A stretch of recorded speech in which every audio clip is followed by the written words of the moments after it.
Are there any changes to the agenda? Seeing none. Administration, any changes to the agenda? Thank you, Mr. Chair. Administration does have one addition to the agenda. It is personnel verbal update under WIP section 24, 1BI. I'd like to ask that this be added as the first item and move the mutual performance discussion to item 2.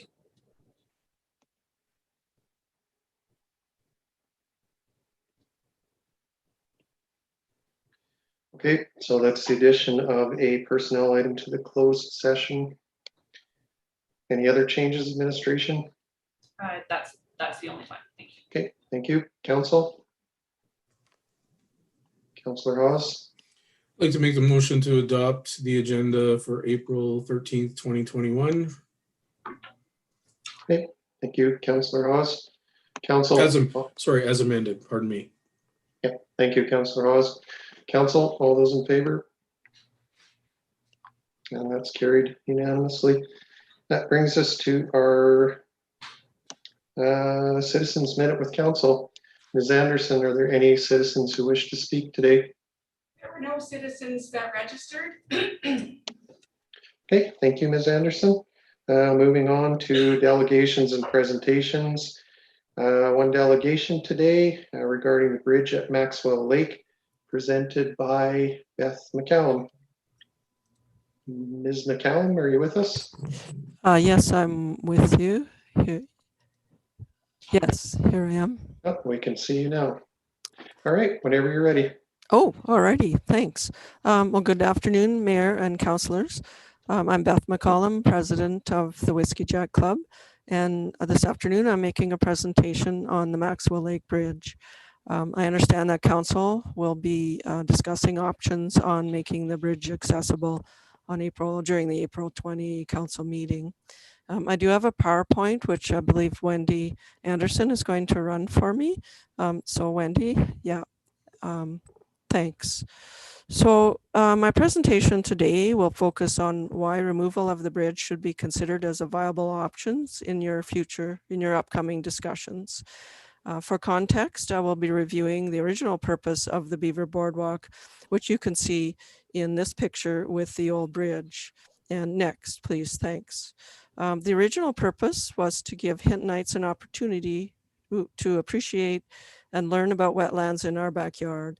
It was meant to provide an immersive natural experience to bridge the gap between our busy urban lives and the wildland world. In other words, it was meant to slow us down and make us become aware of the ecosystems and wildlife that we share the world around us with. Next, please. So why is this important? Richard Louv, in his book, Last Child in the Woods, explains the human cost of alienation from nature as resulting in a diminished use of senses, attention difficulties, a higher rates of physical and emotional illnesses. These are consequences of nature deficit disorder. And we can see this boy dragging his digital appliances behind him, being introduced to the next level of outdoors by his mom. Next, please.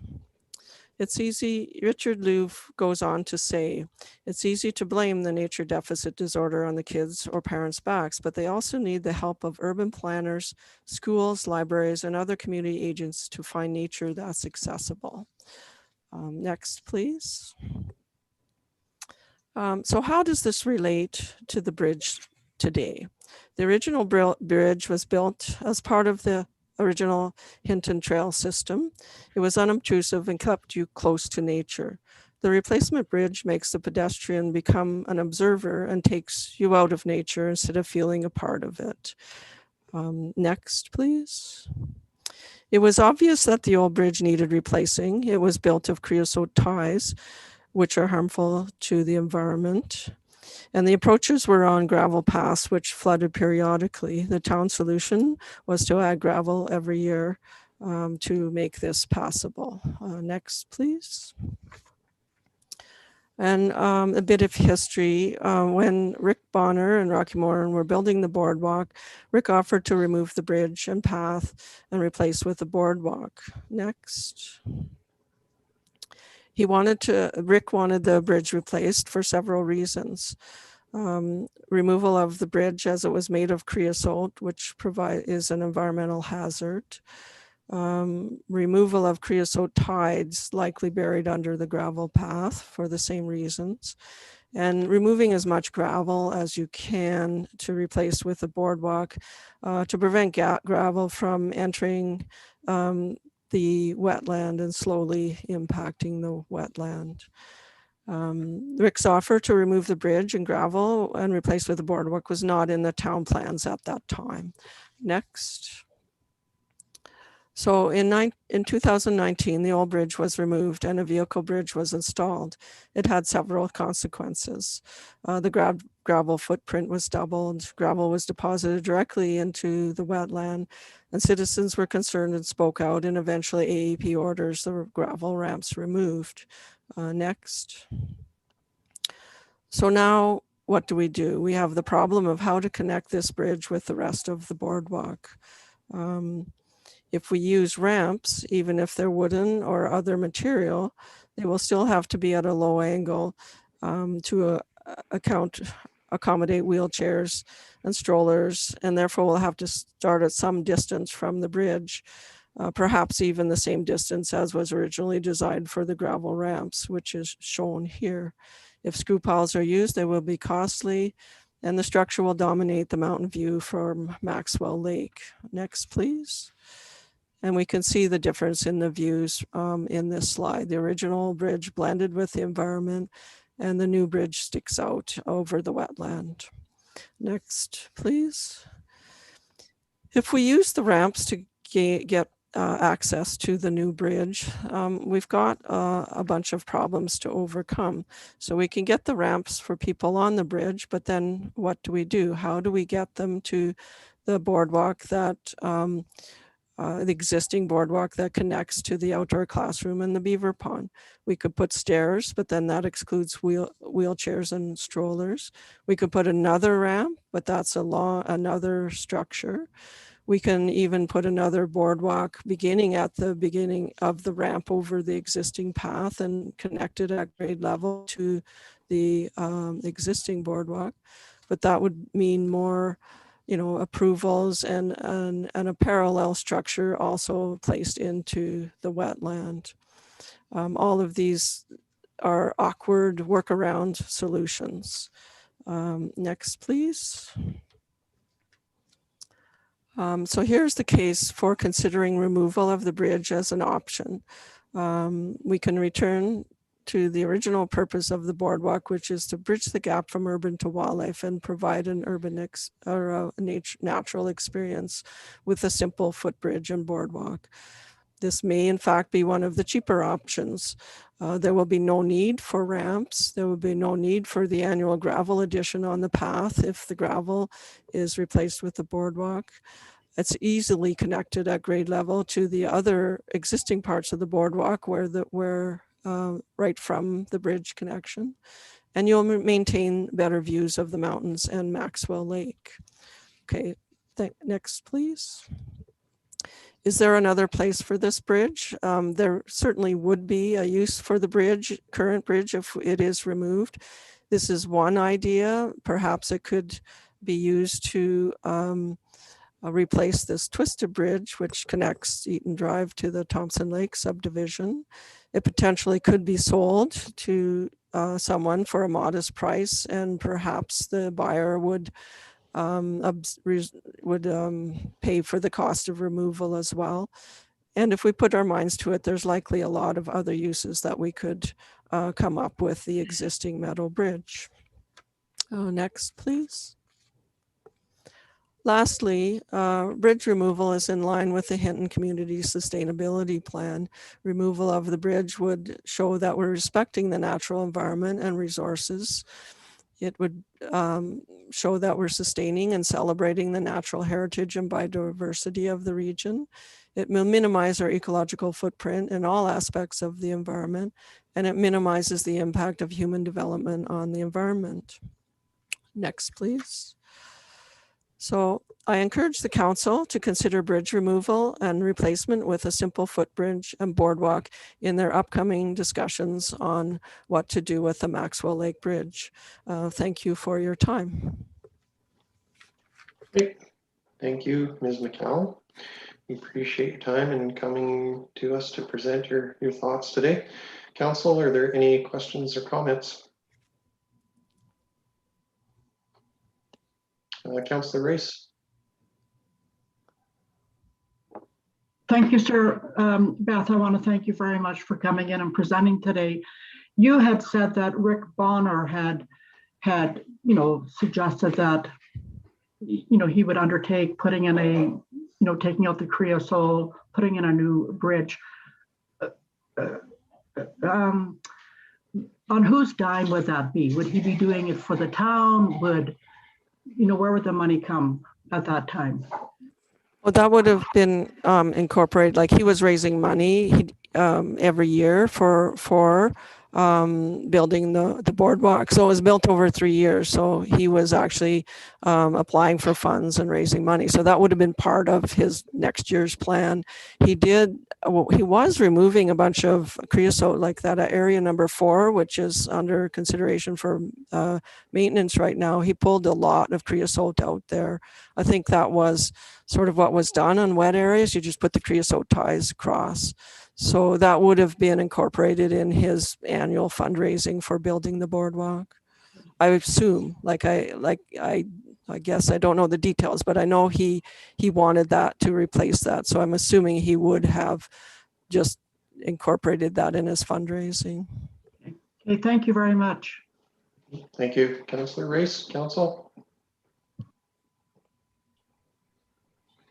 Okay. Seeing no further questions from council, again, I'd like to thank you, Ms. McCallum, for presenting today. And council is looking forward to further discussion about permanent solutions for the bridge at Maxwell Lake when it comes before us in the next month or so. So thank you. Okay, thank you. Okay, council, that brings us to our first action item for today. Proposed policy CS 7200, Recreation and Parks User Fee Policy. CEO Olson. Thank you, Mr. Chair. This item is before council tonight to explore and support amendments to fee schedules that are set to expire August 31st, 2021. Through administrative recommendations and a public engagement process, information is sought prior to bringing the amendments to council for decision on May 4th. In response to the impacts of the COVID-19 pandemic, administration is proposing that no increase be considered for year 1, effective September 1st, 2021, and 2% increases included for 2022 and 2023. Through the 2-week feedback period, involvement of residents and user groups will be taken into consideration with an updated report brought back to council for decision. I have Ms. Howarth and Mr. Von Claren here tonight to assist in answering any of council's questions. I'll turn it over to you. Thank you, Mr. Chair. Great. Thank you, CEO Olson. Council, comments, questions? Directions?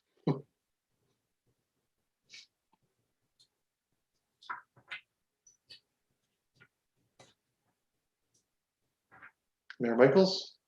Thank you, Mr. Chair. I'll put forward the recommended action that committee-direct administration to collect public feedback regarding the proposed policy CS 7200 Recreation and Parks User Fee Policy, including 2021 to 2024 fee schedule A and B as presented, and bring back a report to regular council on May 4th, 2021 for decision.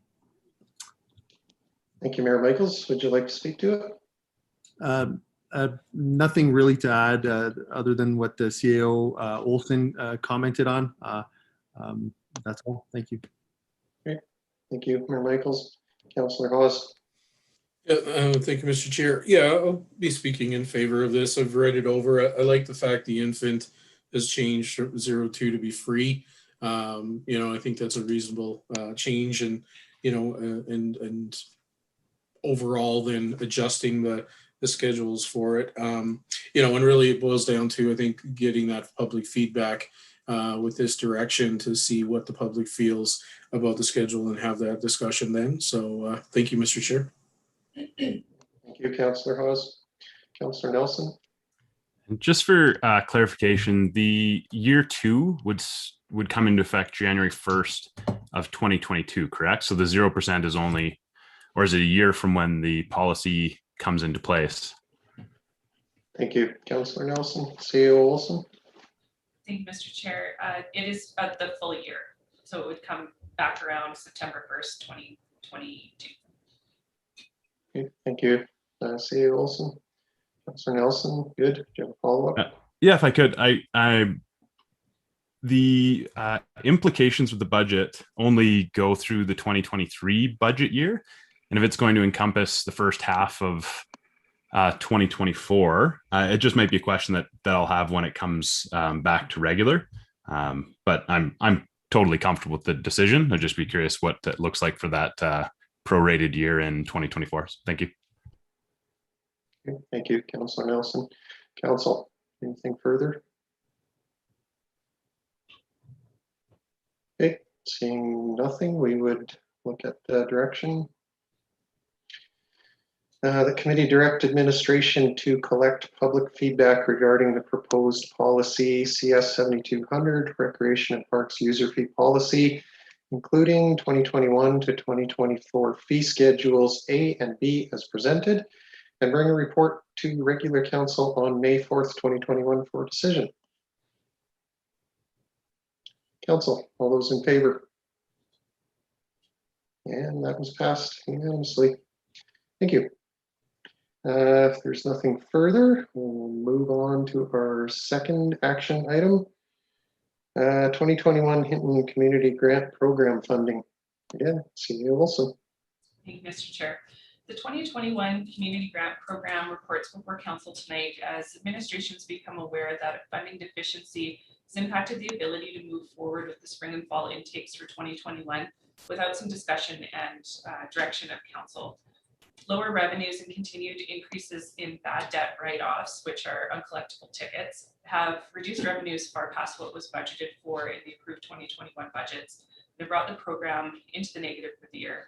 The bad debt levels affected last year's CGP amounts, as you may recall, reducing the overall CGP funds that were available. And this is something that is expected to continue. We do need more research to determine exactly what the impact will be for subsequent years.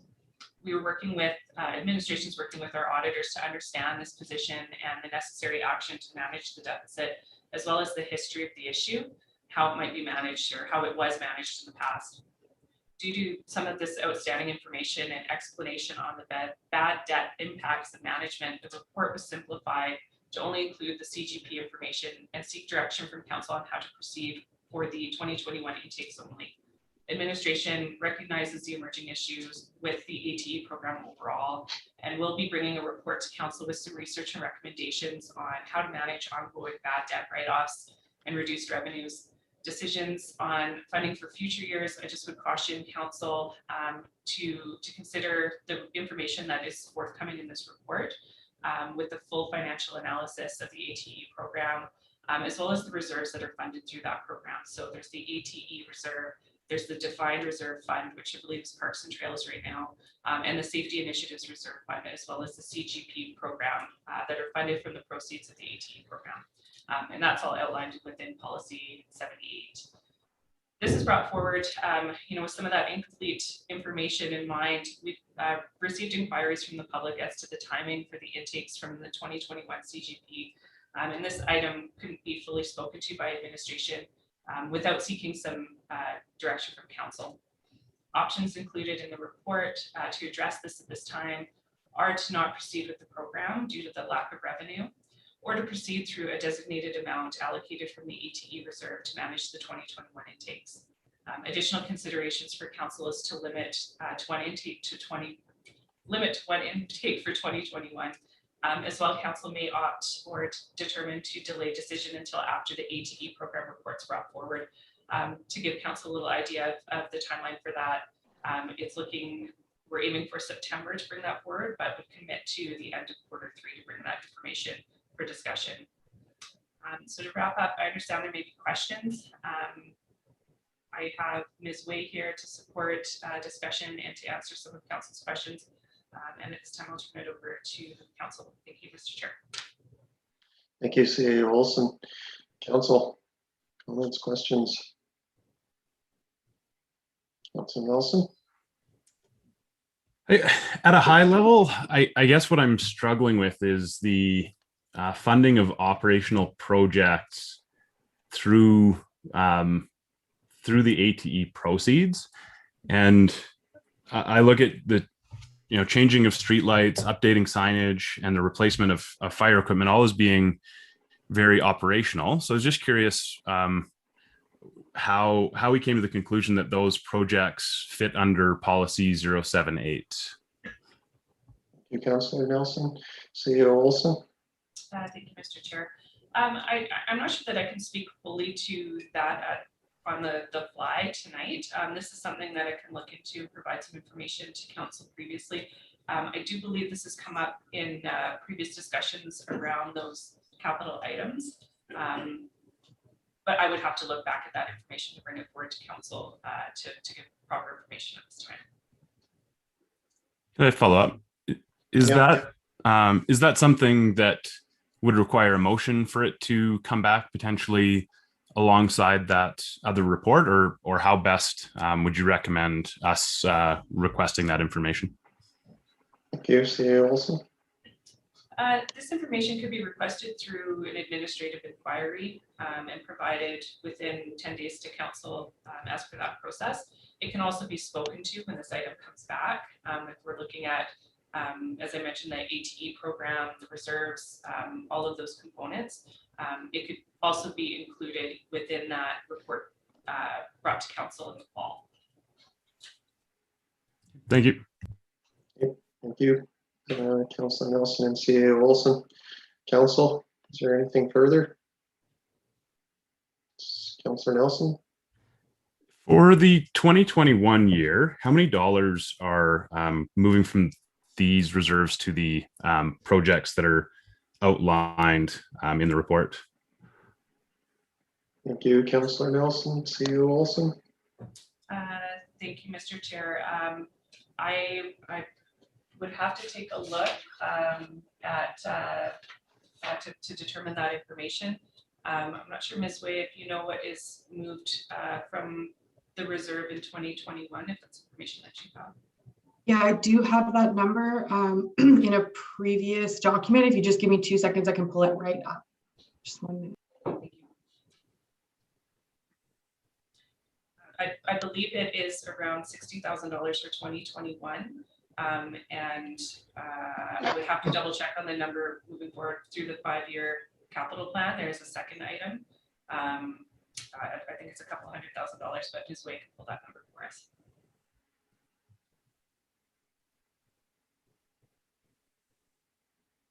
So if it would be coming pretty quickly, we could wait, or we could move on and come back to it. Would you like us to move on and come back to it, Ms. Way? Okay, we'll come back to that once Ms. Way finds the answers that she's looking for. Council, is there anything further? Any other questions, comments? Oh, I believe Ms. Way has the response, so we'll go back to her before we move ahead. I did find it. Sorry, that was quicker than I anticipated.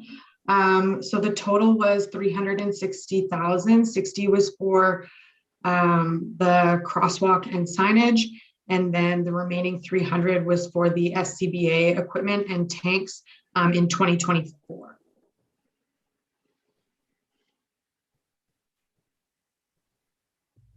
Okay, thank you. Councilor Nelson, does that answer your question? Yeah, I have some other questions, but if other people are in the queue. There is, fine. Yeah. I can put you back in the queue if you'd like. Sure, thank you. Councilor Waugh. I was going to look at making a recommendation, but if people have other questions, I think I might defer to them and get more information on the table before I do so. Thank you. Yeah, thank you, Councilor Waugh. Councilor Nelson. What crosswalks are part of this? There's a signage and street light. So I'm not aware of a crosswalk program as part of this. And that could actually impact where I'm going with my thoughts on this item. Thank you, Councillor Nelson. CEO Wilson. Thank you, Mr. Chair. That is correct, and I believe Heather Way was nodding along. There is no crosswalk planned. It is the streetlight piece. And yeah, that's correct. Thank you. Okay, thank you, Councillor Nelson. Councillor Race. Thank you, sir. Just to clarify, the lighting and the signage, we've already approved that expenditure in our budget. Is that not correct? To admit. Thank you, Councillor Race. CEO Wilson. Thank you, Mr. Chair. That is correct. I believe a report was requested through the budget process that was brought in earlier this year to provide explanation on the streetlights. But it was ultimately approved through the 2021 budget. Okay, thank you. Thank you, Councillor Race. Councillor Nelson. Specific to the streetlights, as that came back to us in January as a report, at that meeting, administration communicated that no monies from the ATE reserve would be used to fund it because the funds were found within operating reserves. I guess I'm just trying to put everything together. There's some gaps in the report, and I understand it's a report for a different purpose, but it's in front of us, so I kind of want to have a decent understanding. So I expect those questions to be asked of me. So thank you. Thank you, Councillor Nelson. CEO Olson, is that something administration can speak to? Thank you, Mr. Chair. Absolutely, and we do have Mr. Washington on the line, and that's absolutely correct, Councillor Nelson, that the report did determine that the funds were found within the operating budget for 2021. My mistake in confirming that it had been funded through the 2021 budget. Mr. Washington, if he has anything additional to add, but I believe that is correct and that is the case. Yes, to the chair, to Councillor Nelson, I believe that's 100% correct that we did remove that from the capital. It would come out of operating. I believe that was for 1 or 2 lights, which we have in the operating budget. Okay, thank you, administration, for that clarification. Councillor Nelson, good follow-up. I guess my follow-up is it funded through existing budgets, or will it still be funded from the grant? Just the grant flows through operating rather than capital. Back to administration. Is there additional clarification can be provided? Thank you, Mr. Chair. Mr. Washington. Thank you. In the operating budget, we have a small line for maintenance. I think it's $20,000 a year for replacement of 1 or 2 streetlights here. It's just concerning that sometimes we get 3, 4, but on average, we get 2, 3 lights a year that are hit that we are responsible on Highway 16. Thank you for that additional clarification. Councillor Nelson, is that? Thank you. Yep. Okay, thank you. Council. Councillor Nelson. Sorry. So then, looking at our budget, there was 40,000 from the ATE reserve to fund the street sign upgrade. So is the 2021 depleting the budget by just the 40 then this year? Administration, additional clarification on how that's budgeted. Thank you, Mr. Any Chair. response? Thank you, Mr. Washington. So going back to the understanding of the operating is that we set aside about $20,000 a year for maintenance. And the additional request was in air that we were going to paint a bunch of the streetlights, which are owned by Alberta Transportation. But since the ruling, if we can't use that money, we won't be painting those lights unless we don't have any incidents of poles to replace. So we can move to paint some lights as we go along Highway 16, but only if we got the money available, say end of August kind of thing. So to Mr. Chair, if it's all right to chime in. So the money for 2021 will be used to that maintenance line in the operating budget. and the $40,000 from the ATE reserve will not be used. Okay, thank you for that additional clarification. Clear to me at this point. Councillor Nelson? Yeah, I think I might be to blame for that. I had jumped over to the street sign upgrades because I believe the lights were 22,000 and those were to be funded from operating. But in our budget, we did approve a $40,000 carry forward from the ATE reserve for street sign upgrades. So like really my question is, how much are we depleting the ATE reserve in 2021? Okay, now that we've got a clearer handle on what the ultimate question is, I guess I would turn it back over to CA Olson. Thank you, Mr. Chair. Mr. Woloshyn? Okay, so the street signs, that's a different project. That was carried forward from 2020 to straighten all the street signs. We replaced all the name signs, so they're all the metal signs. But we wanted to continue on straightening the poles as we went along. There's a lot that have to be done yet. And that was phase 2 of that project. We try to do it in-house as much as we can. So we're estimating $40,000. Okay, thank you. Councillor Nelson, did you have a follow-up again? I see your mic is still live. That's the only reason I'm asking. I just would like because we're looking at potentially making a motion to contribute some funds to the grant program. I'm just trying to get an understanding of, we have 721,000 in our reserve overall, and I'm curious how much total is being spent in 2021. So that really it just helps how I either would support or make a motion in regards to the community grant funding for 2021. Okay, so my understanding is from what administration has said is that there's $40,000 that'll be coming out of the ATE reserve this year to pay for carry forward from the 2020 budget. Administration, is that correct? Mr. Woloshyn? Yes, that's correct. We're anticipating up to $40,000. We will not go over. Thank you. Thank you for that clarification, administration. Councillor Waugh. Thank you, Mr. Chair. I was hoping to ask administration, if council does have an appetite to fund the community grant program this year from the AT reserve, would you recommend 1 or 2 intakes? Thank you, Councillor Waugh. CA Olson. Thank you, Mr. Chair. Ms. Way? Thank you, CA Olson, through to Councillor Waugh. We would recommend 2 intakes. That meets the needs of many of our seasonal groups and also provides additional opportunities. For example, some boards have been challenged through COVID. Getting together is a little bit tricky. So if they do miss the spring intake, they can fall back on that second intake in the fall. Thanks. Thank you for that, Councillor Waugh. So you're muted, Councillor Waugh. Thank you, Mr. Chair. Would that recommendation need to be covered in any motion by council, or is that something that's dictated through policy? Okay. Administration. Thank you, Mr. Chair. Ms. Way? Thanks again, CAO Olson.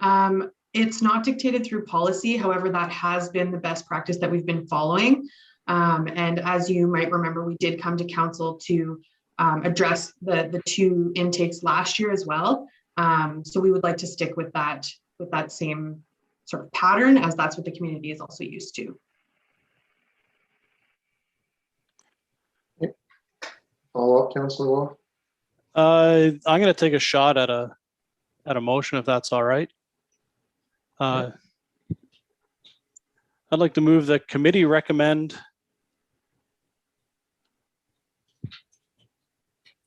just waiting for Ms. Anderson.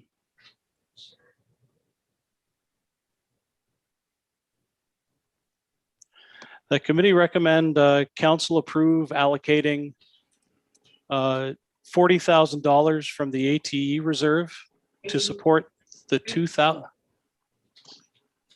Sorry, Wendy.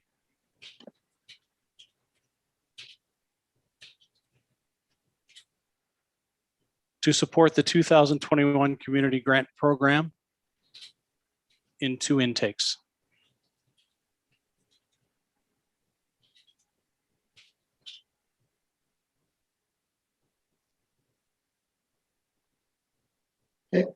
So wording of that, is that what you were moving, Councillor Waugh? That reflects. Yep. Thank you, sir. Okay, If I could speak, yeah. speak to it quickly. Absolutely. I think there's a need to get some of this money back into the community, and we haven't been able to help out nonprofits in any way.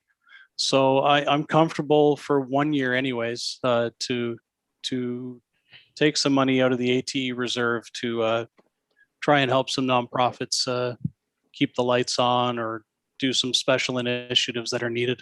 I'm hesitant to go beyond 2021 only because administration has said that they are going to be bringing back a report about long-term implications about bad debt and write-offs. So yeah, thank you very much, sir. Thank you, Councillor Waugh. Council, we have a direction request, so if we could keep comments and questions to the direction request. Thank you. Councillor House. Thank you, Mr. Chair, and thank you, Councillor Waugh, for bringing this forward. I will be speaking in favor of it. You know, as I do the math, I mean, we've got 721,561,000, sorry, in the budget. You know, with the next, 4 years, 3 years, with 360,000 with, or 5 years, sorry, with 2 projects, street lights, and then the other equipment, you know, leaving around 360,000 in there in the reserve. I think that, you know, it's reasonable. I would have even, you know, probably entertained 60,000. I think that was what the original potential would have been for the year with the 2 intakes, but I'm happy with that 40,000. It gets back into the community. I'll be happy to hear though the future. You know, it sounds to me like we got a serious conversation coming down the road with regards to the ATA program itself, and you know, with this bad debt and all that kind of stuff that we were dealing with. So, but I'll be speaking in favor of this. Thank you. Thank you, Councillor Hawes. Council. Councillor Nelson. Thank you, Mr. Chair. I was just curious if a motion or amendment would be required in order to capture what we do for each intake, what we do if there's leftover from one intake to the next, and what we do if there's leftover funds at the end of the year.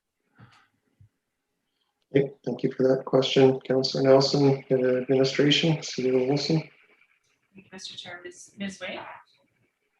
Thank you for that, CEO Olson. So typically from year to year, what has occurred in the past is a total amount is given that will fund both intakes. When intake 1 occurs in the spring, administration and the committee take an assessment of the requests that have come in and decide at that time what the allotment should be, keeping in mind that they have to leave funds for the fall intake. So it's never been kind of assigned per intake. With that being said, in years past, we have given out every penny. And so typically in that second intake in the fall is when whatever's left over is distributed. And I don't anticipate that we would change that practice. But if it needs council's comfort, it wouldn't hurt to provide a motion to any leftover funds to, you know, perhaps return them directly to the reserve or however you see fit. But it's not required at this time. Thank you. Thank you, administration. Councillor Nelson, did you want to any further action? I'm very comfortable that kind of captures everything. If it automatically goes back into the reserve, if it's not spent, that's the default, then I'm totally comfortable with that. So thanks for that clarification. Okay, thank you, Councillor Nelson. Administration, Mayor Michaels. Thank you, Mr. Chair. I'll be supporting this motion. I do like it. I do have the same train of thought as Councillor Hawes. I kind of wished it was a little bit more money. I would like 60,000. I think now more than ever, groups need access to this money. This is a great start though. There was only 1 intake in 2020, 19,000 allocated. I think groups are desperately in need of this funding. So if there is appetite, I haven't heard from everyone from council, My preference is 60, but if not, I can move forward because this is definitely a very good start. So thank you for bringing this forward. And unless there's appetite to change, I will be supporting this. Thank you. Thank you, Mayor Michaels. Councillor Rice. Thank you, sir. I will be supporting this motion of Councillor Waz. I would not be comfortable going any higher than 40,000. Life is so uncertain right now, you know, with COVID. We have so many people in need, so many businesses in need. So 40,000 I'm comfortable with. Thank you. Thank you, Councillor Rice. Seeing no one else in queue, I'd take the opportunity to speak to the motion or the direction. I'm content to move ahead with it for the 2021 year. I wouldn't want to see it go beyond that based on how questionable the future of the ATE program is and where some sources of future funding could come to help support the nonprofits in our community. That said, I would also support increasing it to $60,000. I think that the ATE reserve is very, very well funded at this point. It's not coming from other places in the budget. It's not coming from the most funding or the surplus. This is coming out of an existing reserve. So if there was an appetite for somebody to make an amendment to increase it to 60,000, I would very likely support that. I would make it myself, but as chair, I can't. So I'd be looking forward to somebody else doing that if they choose to. Council? Councillor Nelson? I'd like to make an amendment to amend the motion to read 60,000 rather than 40,000. If I could speak to it, I actually was discussing with Councillor Waugh last night of what numbers we thought were good, and I had said 60. So seeing there's some interest from council, I was considering finding a way to say and have administration come back if there is a huge uptick and you need it, but I'd rather go this way, have that certain, and if it's undersubscribed, and then it's undersubscribed. But you know, if we get really lucky and things time up and there's a huge uptake in this, I think that's really exciting, and I wouldn't want to limit groups that are you know potentially on a recovery to continue to help this community move forward. So thanks. I would have supported either one, but I like 60 better. Thank you. Thank you, Councillor Nelson. I would have supported either one too, but thank you for the proposed amendment. Council, we now have an amendment before us that we would need to address before the original direction request. So if we can keep our comments and questions to the amendment for now. Councillor Waugh. Thank you, Mr. Chair. Yeah, I did, just to give some background, I had chosen the 40,000 because it was twice what we had allocated last year. But with regards to the 60,000, I'm not entirely opposed. It kind of goes against my conservative spending nature, but I think in this case, I wouldn't be opposed to the 60,000 either. So, thank you. Thank you for that, Councillor Waugh. Councillor Hollis. Yeah, and I've already spoken to it, but I just want to, you know, I think just during these times, we may get some, you know, organizations that are needing, you know, whether it's their operation or something just during COVID and all the situation of this. So I think it's, you know, a good time to have that 60,000 in there for those two intakes and, you know, and see where what organizations might need. So I'll be. Thank you, Councillor Hawes. Council. Okay, seeing nothing further from council, we will call the proposed amendment to question. Amendment to read $60,000 rather than $40,000. Council, all those in favor? And that was carried unanimously. Thank you, council. That brings us back to the original direction request. Council, is there anyone who wishes to speak to it? Okay, seeing no one, we would call the original direction request to question. That committee recommend that council approve allocating $60,000 from the ATE reserve to support the 2021 community grant program in 2 intakes. Council, all those in favor? And that is again carried unanimously. Thank you, Council. Council, is there anything further on this matter before we move ahead? Councilor Nelson? I'd like to make a direction that committee recommend council allocate $60,000. One sec, just let Ms. Anderson get caught up. Sorry. Yeah, $60,000 per year for years 2022 through 2026 to the community grant program.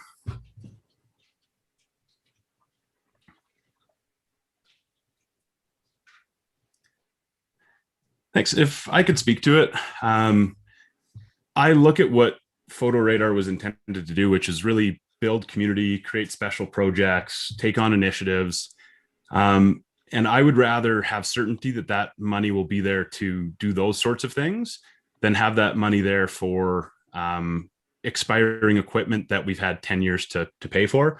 This policy really talks about ensuring that it's not used for ongoing operational costs. And so if we need to sacrifice anything in this program, I want to sacrifice those things as they should be funded through existing reserves or taxation. I would be amenable to the dollar amount or to the term, but I think the community should have some certainty that in future years, we're going to be actively supporting our nonprofits and community groups with the initiatives they want to bring forward and encourage them to bring great ideas forward to help kind of rebuild and continue moving this community forward. Thank you. Thank you, Councilor Nelson. Council, the proposed direction, Councilor Waugh.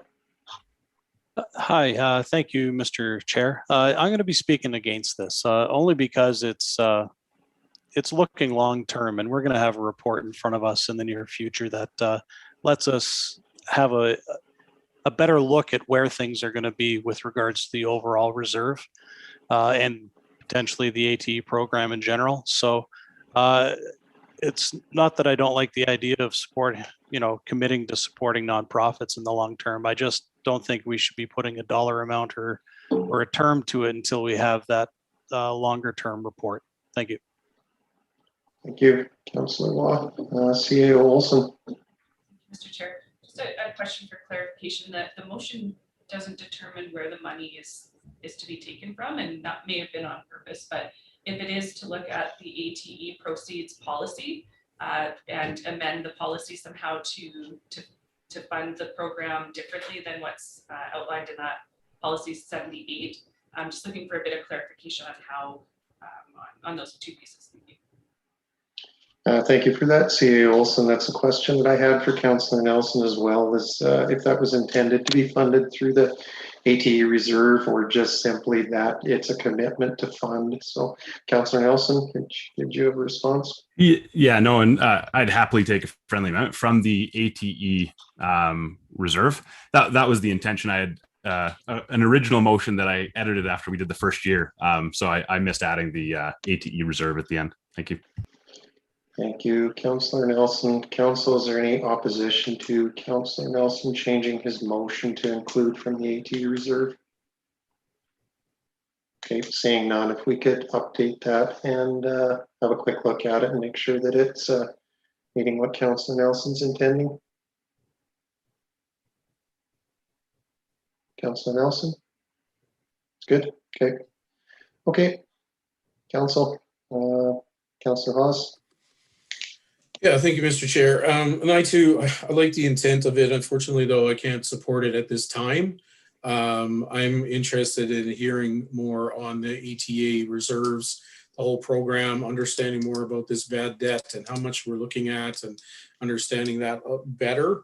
Until I have that information and have that conversation in that report, I would like to give some certainty to the community, and but I need to know more about this situation and the future that the ATE program might be looking at.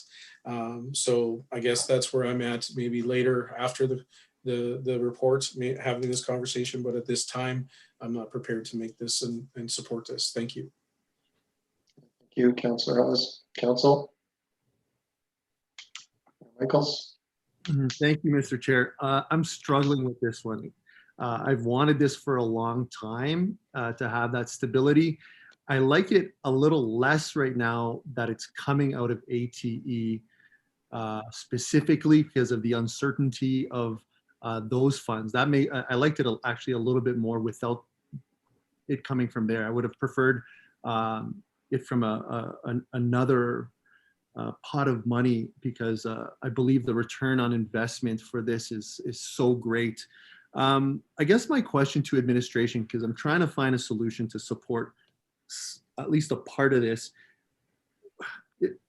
where would it be policy wise best to have this in writing, other than just have a standing motion that says that this is going to be done for the next 5 years? Should this verbiage be in any documentation within the community grant program language, or I forget if it's a policy right now?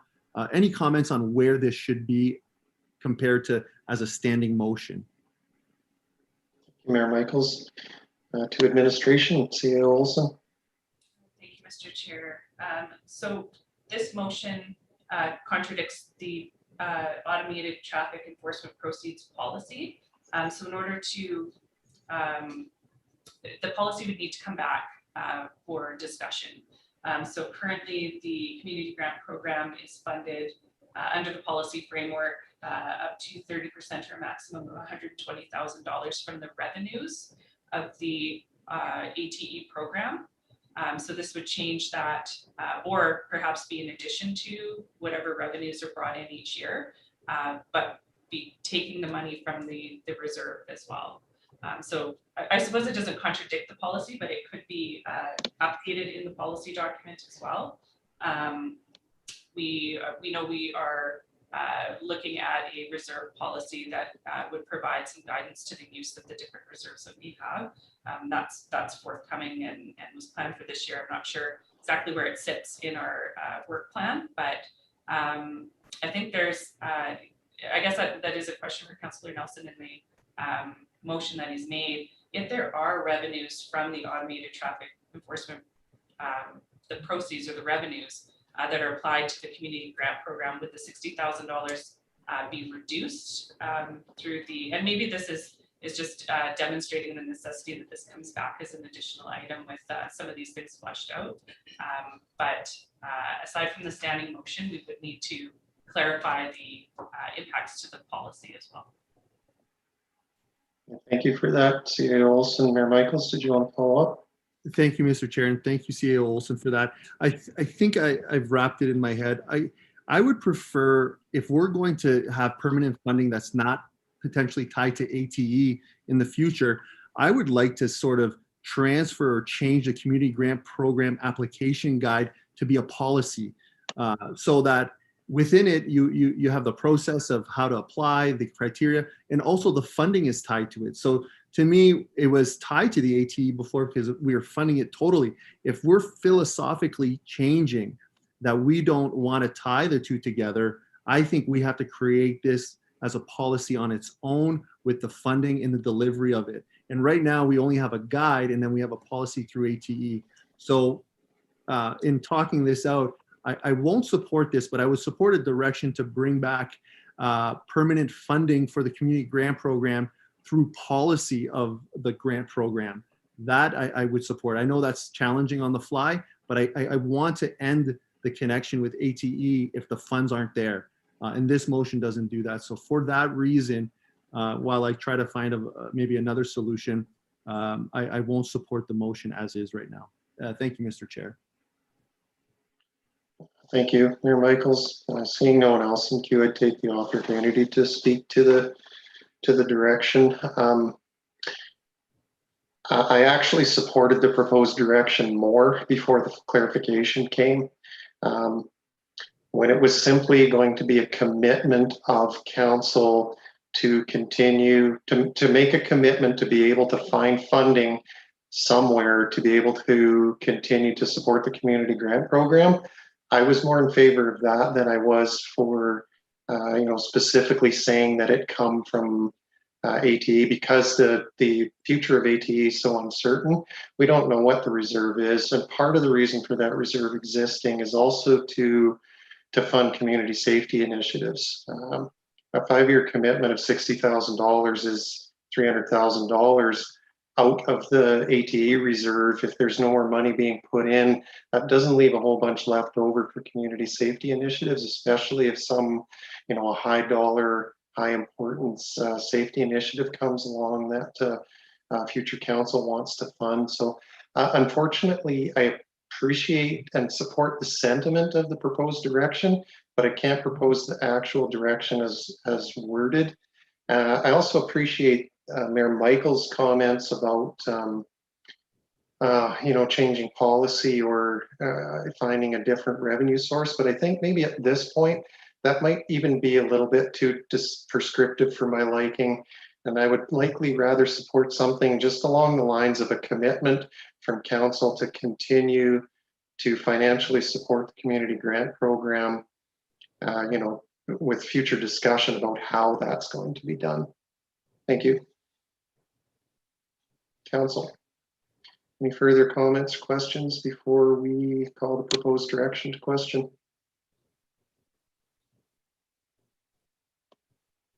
Okay, seeing none, if we could see the proposed direction. Request consensus that committee recommend council allocate $60,000 per year for years 2022 through 2026 to the community grant program from the ATE reserve.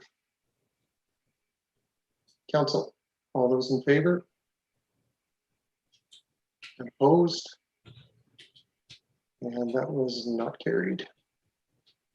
Council, anything further before we move forward?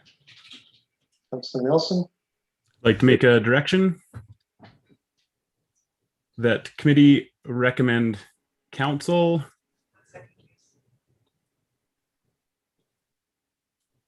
fund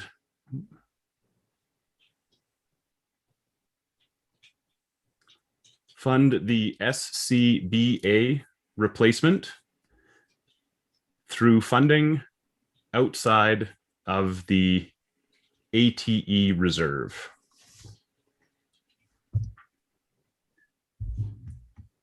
Thank you, Councilor Nelson. Did you want to speak to it? Yeah, I think, kind of on the fly math says we're putting $320,000 to replacing the SCBA equipment, which is a little over half of the total project cost. That's equipment that needs to be replaced every 10 years. And to me, that's an operational cost and something that we plan for. And although it is safety related, I don't think it fits within the policy. And in the same kind of light that we're unsure of what the funding looks like moving forward for this reserve, I think if we're not willing to commit to a dollar amount for the community grant program, I'm also uncomfortable committing, 300 and some thousand to something that needs to be replaced every 10 years. So thank you. Thank you, Councillor Nelson. I would have a question for administration, just as a reminder to council, what year that SCBA equipment replacement was budgeted for. C.A. Olson. Thank you. Ms. White, do you have that information? Yes, I do. Thank you, C.A. Olson. It was for 2024. Okay, thank you. Council, we have a proposed direction before us. Any comments, questions?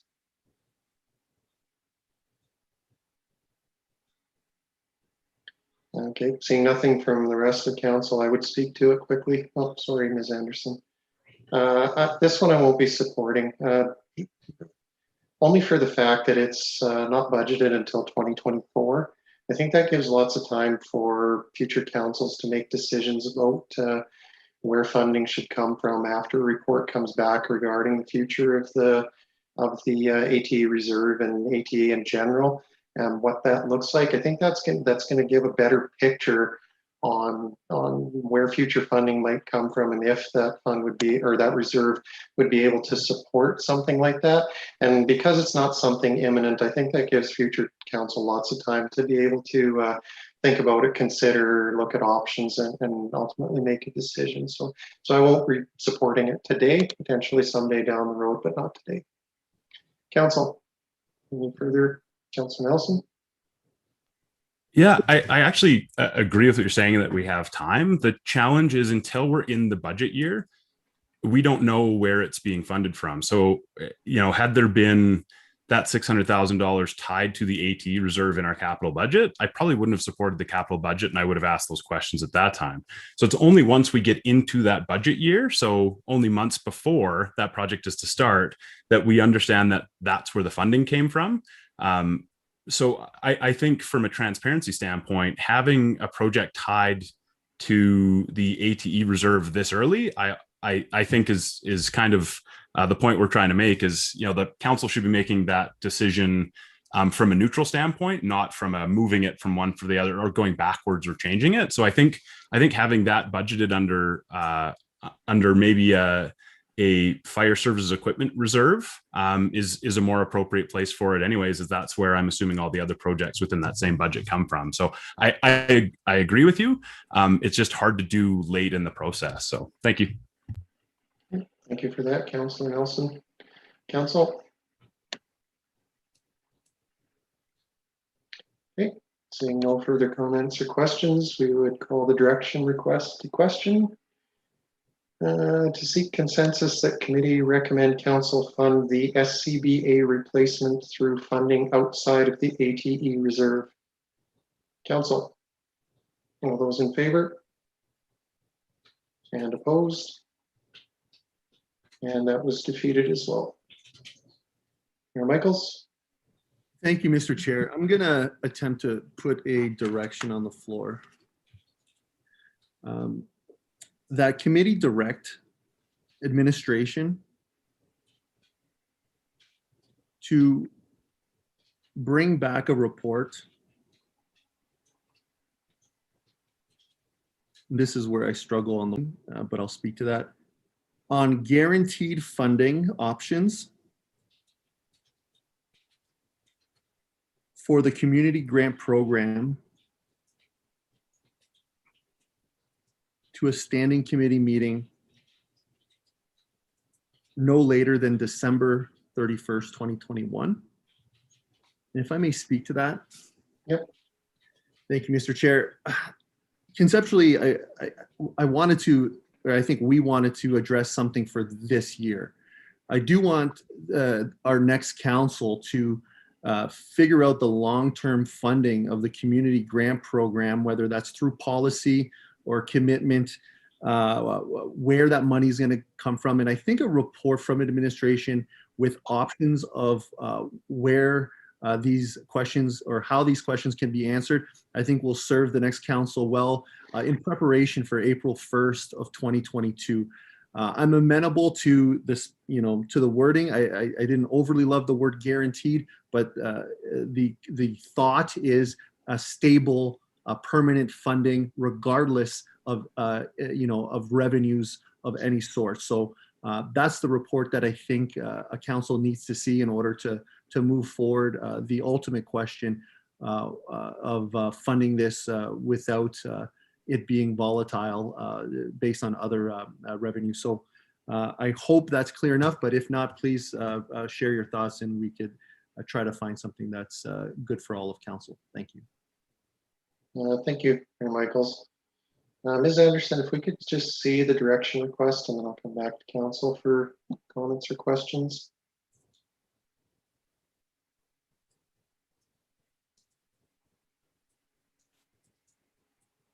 I guess I'd ask administration, does that direction request clear enough? Is that okay? Legislatively compliant, all those good things? CEO Olson? Stable, like he had mentioned. Thank you, Mr. Chair. Ms. Rental, did you want to add your comment? Thank you, CA Olson. I would maybe just change the word guaranteed to, like you had commented on, stable funding options. Mayor Michaels? Thank you, Mr. Chair, and thank you, Ms. Rendell. I'm amenable to using the word stable or whatever else administration offers. Thanks. Okay. Anything further, administration, on the proposed direction before I turn it back over to council? Nothing further. I think that this is that this motion will allow administration to look at should anything change through the ATE discussion that's upcoming early on in the fall. This doesn't limit us to only look outside that program. We can really look at everything holistically and determine what options council has to secure this funding. Okay, thank you, CA Olson. Okay, we'll turn it back over to council for comments, questions before we call the direction request question. Councillor Hawes. Thank you, Mr. Chair. Thank you, Mr. Mayor, for bringing this forward. I'll be in support of this. I think it's a long time coming. ATE has been somewhat unstable over the past few years, and I think having this discussion, looking at the more stable options that aren't linked to the ATE is, I think, an appropriate conversation to have, because I don't want to see, if the ATE goes, then community grant goes, right? So this is a great conversation to have, and then it moves forward into the budget process if carried, that will be part of that budget process where that money is going to come from. So I will be in favor of this. Thank you. Thank you, Councillor Hawes. Councillor Nelson. I guess my question a little bit is for the mayor who made the motion, maybe for administration. Does this provide enough timeline in order to impact the 2022 budget? To me, discussing it at standing in December is likely something that will impact 2023, which leaves administration kind of likely bringing $0 forward as in the budget for community grant program, just because it's unlikely there'll be revenues this year. So if it doesn't encompass that, then maybe another motion can be made, but I'm just curious how this would impact what administration does in preparation for the 2022 budget. Thank you, Councillor Nelson. Mayor Michaels or CAO Olson, anyone want to speak to that? Mayor Michaels?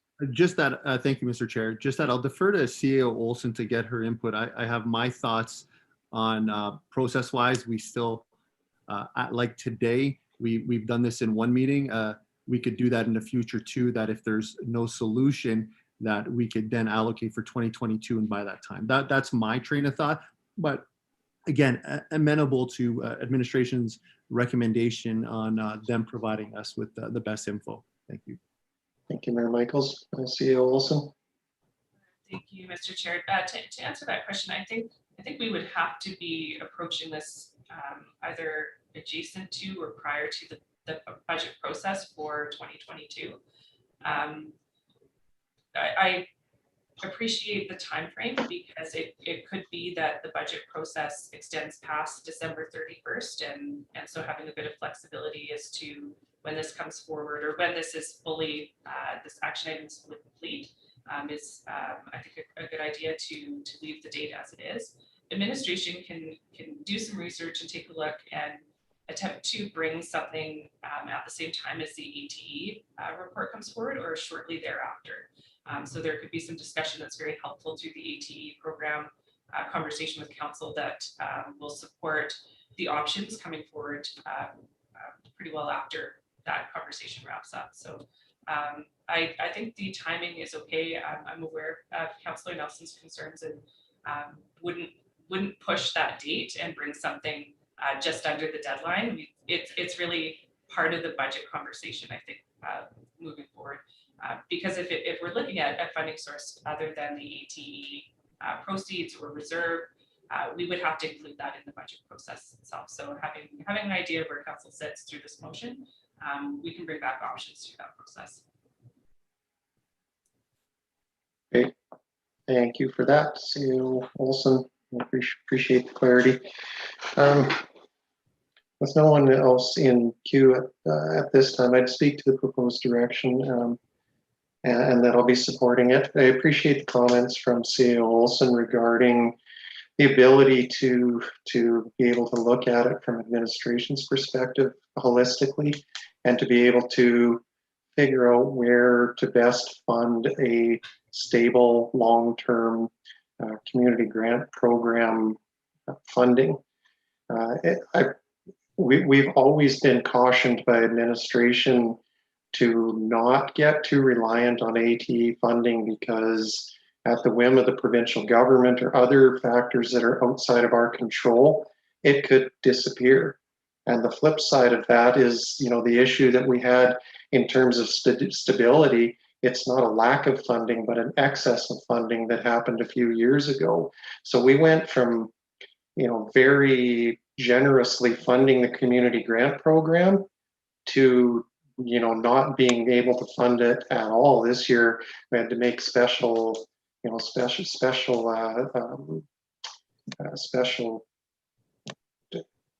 commitment to be able to even fund it at all.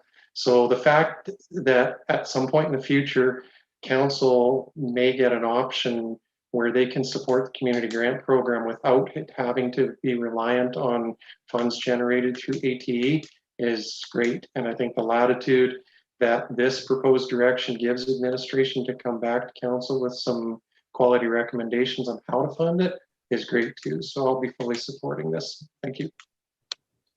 Council, is there anything further?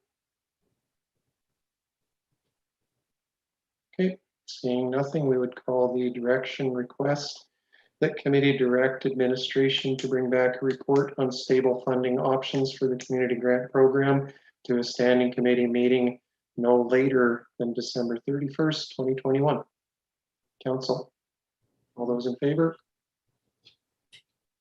And that was carried unanimously. Thank you, council. Council, is there anything further? Councilor Nelson? I'd like to make a direction. Direct administration to bring back a report on options to improve crosswalk safety at Gerard Redmond School and the intersection of Mountain Street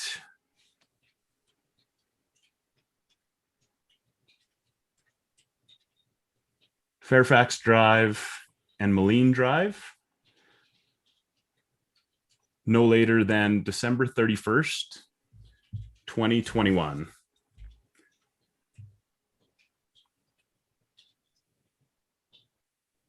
And if I could speak to it, and if it requires a friendly amendment, the idea would be to utilize the ATE reserve or the Safety Initiatives Reserve to fund this project, which is why I'm bringing the direction forward now. Is when it comes back and we start to discuss where we're at with this and prioritizing how we spend the money that we have. I know this has been something that's been brought to council a lot over the last little bit. The town has rebuilt a park there, which is fully built. I think just the bottom is left to do, which is going to bring more traffic into that area. And there's been significant concerns, many near misses this year. There's been accidents there in the past. And I would just like to see a report back on, approximate costs of what it would cost to improve the safety of those intersections. Thank you. Okay, thank you for that, Councillor Nelson. Council. Mayor Michaels. Thank you, Mr. Chair. I'll be strongly supporting this. To add to what Councillor Nelson said, I think this is something that goes hand in hand with the changes at St. Gregory, at Mountain View. Now let's look at Gerard, and Harry College is a little bit different because it's kind of in a nook area. But I think this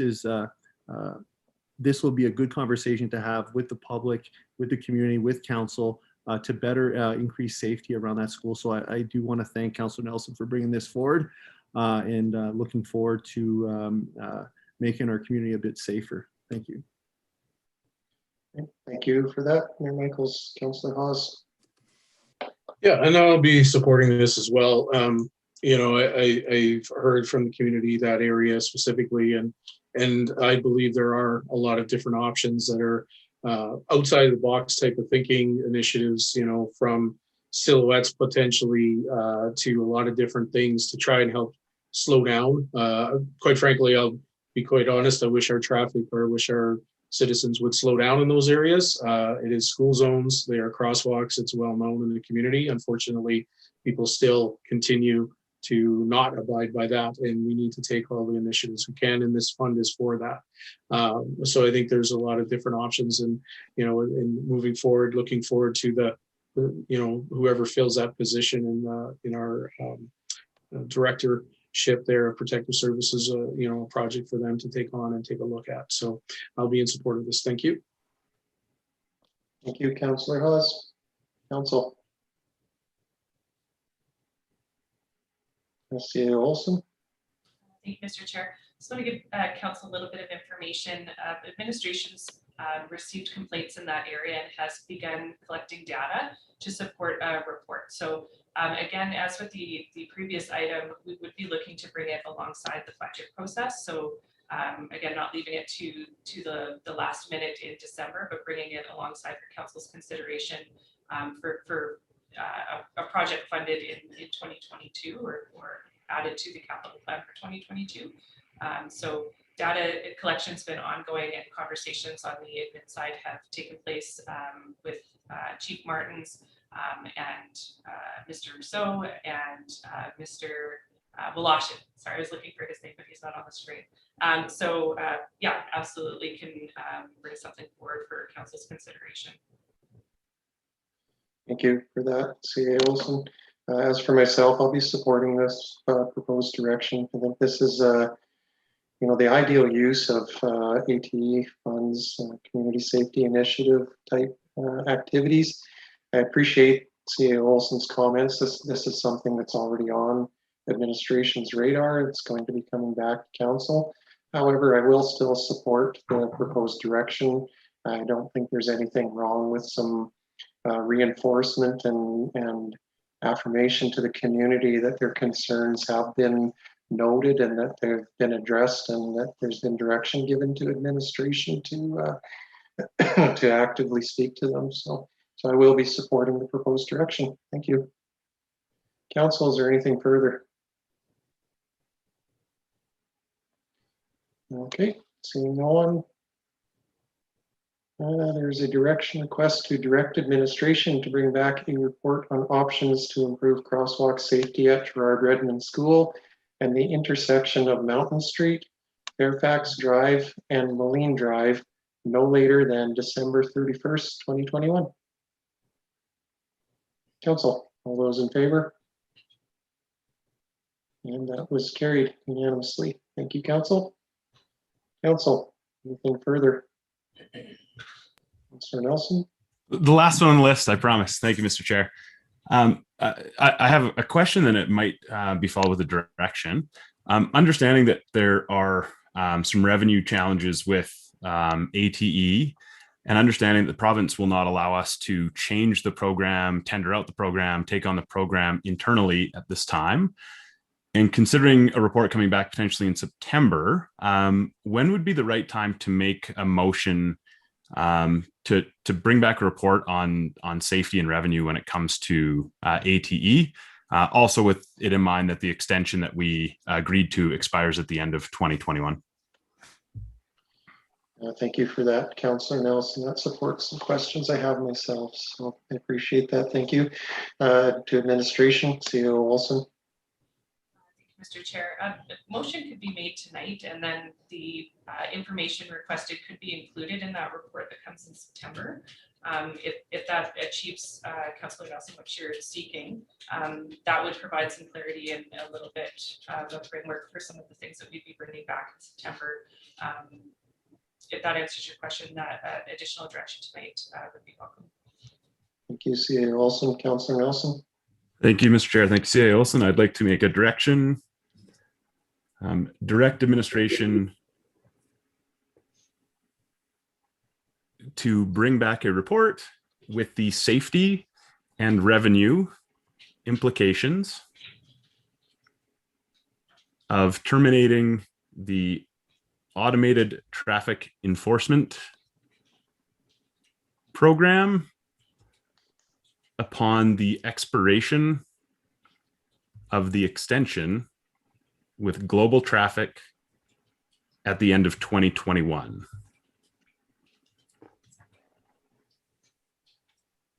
And if I could speak to it, we decided to continue with global traffic by an extension simply because the province kind of last minute said, you can't do anything new, you can't purchase equipment, we can't tender it out. So our hands were really tied. Looking at the lack of revenue this year, we've been talking about bad debts tonight. I don't know exactly what that looks like, and I look forward to the conversation in September to kind of see where that goes. But alongside that report, I really want to understand what implications there would be, both safety, because that's ultimately why we started this program, and I think it did have a pretty big impact on safety, especially on the highway corridor. But I haven't seen a lot of data on that. And I just want to be in a position in September to make quite a few decisions around this program and understand the future of it better. And maybe between now and then, the province will have set out more clear guidelines and expectations of where this program can go in the future. So thank you. Thank you, Councillor Nelson. Council.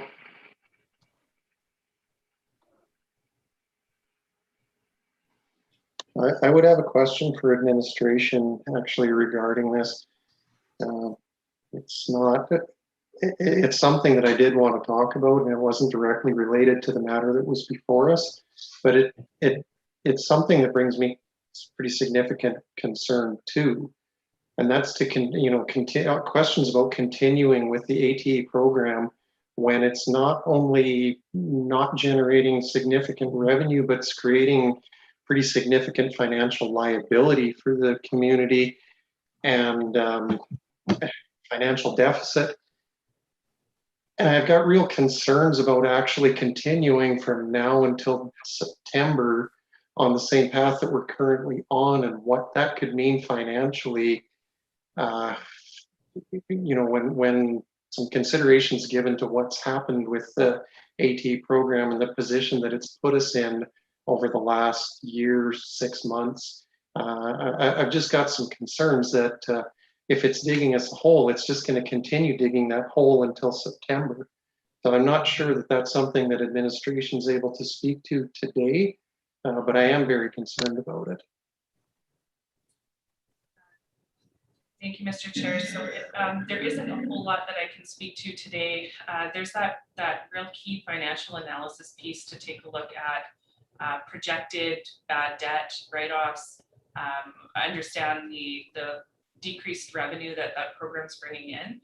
Unless there's an appetite for council to revisit the program, we would have to take a look into what's possible within those provincial directions or restrictions on the program. If we could open up more spots or locations for photo radar or for ATE, some of those considerations, we purposefully didn't bring some of that information tonight because we don't have the answers to all of those questions and needed to get the community grant program kind of buttoned up for this year first. But those are the questions that we're seeking to answer, and we can take a look and see if we can bring it any sooner than September. But September was a comfortable time frame for us to seek the support that we need to prepare a report like that and really provide council with all the options moving forward. So we may see a year where the impact is similar to this year for next, but we'll do what we can to mitigate that as soon as possible. So fortunately, I can't provide too much more information on options at this point, but we'll seek to cover all of that in the report that comes to council. I appreciate the clarification, CA Olson, and understanding that there's quite a bit of legwork that administration has to do before they're prepared to bring anything back to council.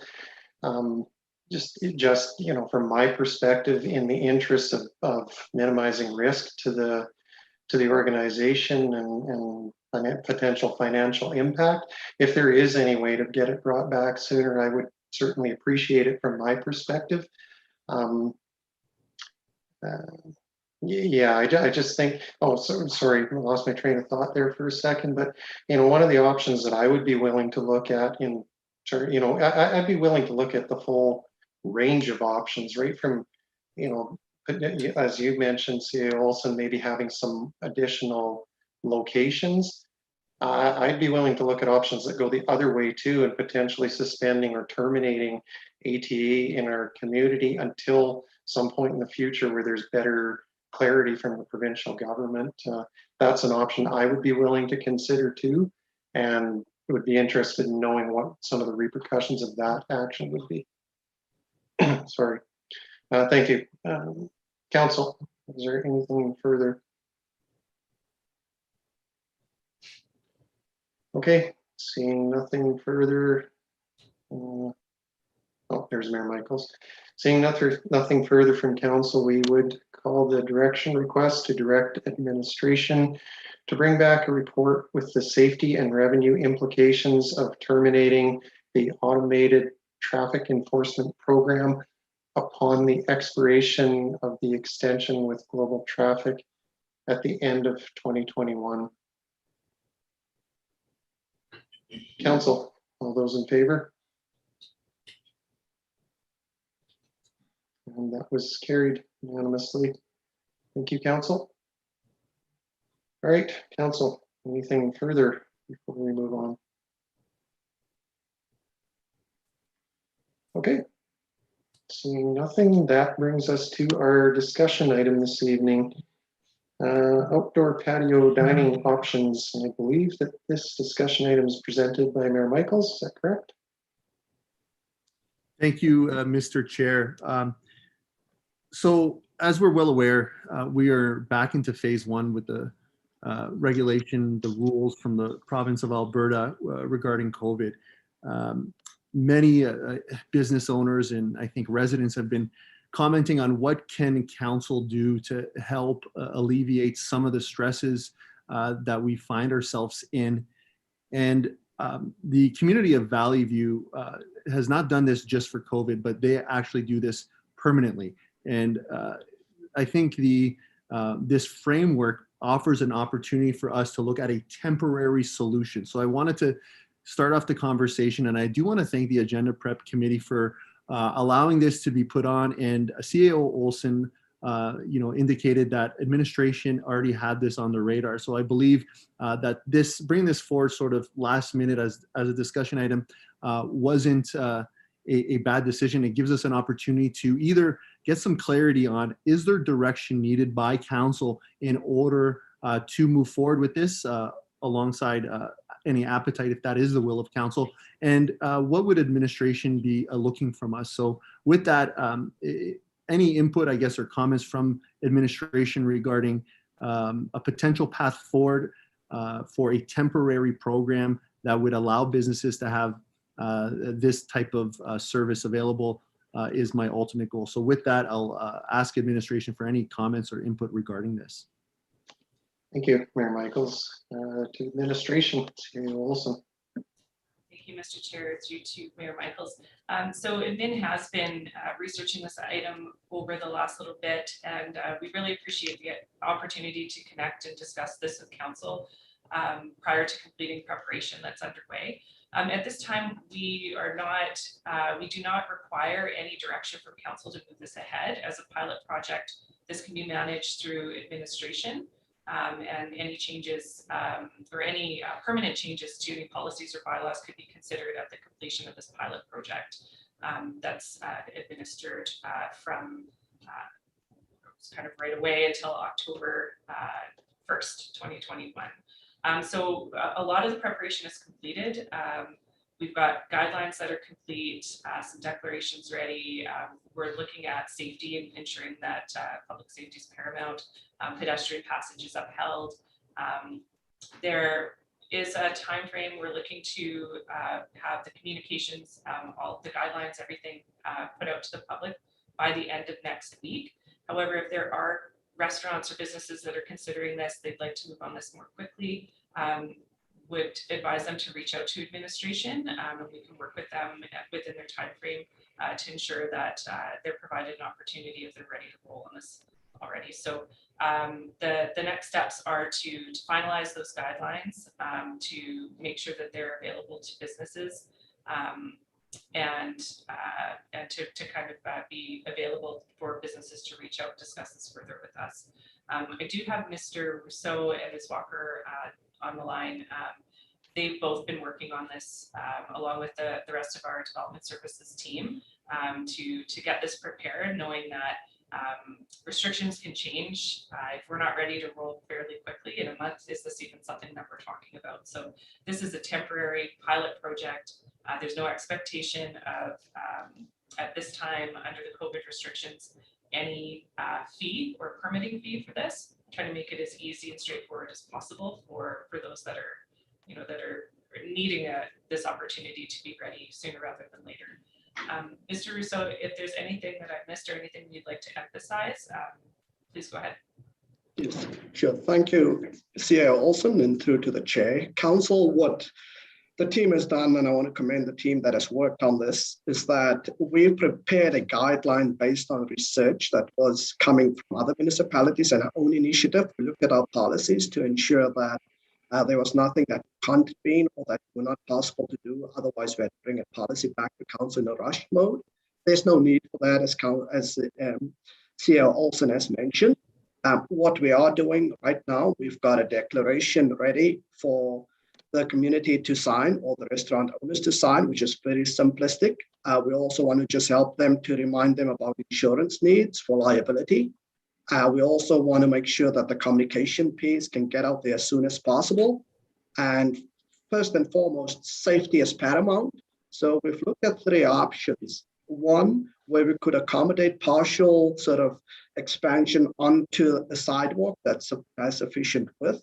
2, maybe a combination of the sidewalk and a little bit of the parking spots, typically around 10 square meters, which is 2 parking spots with a fenced area.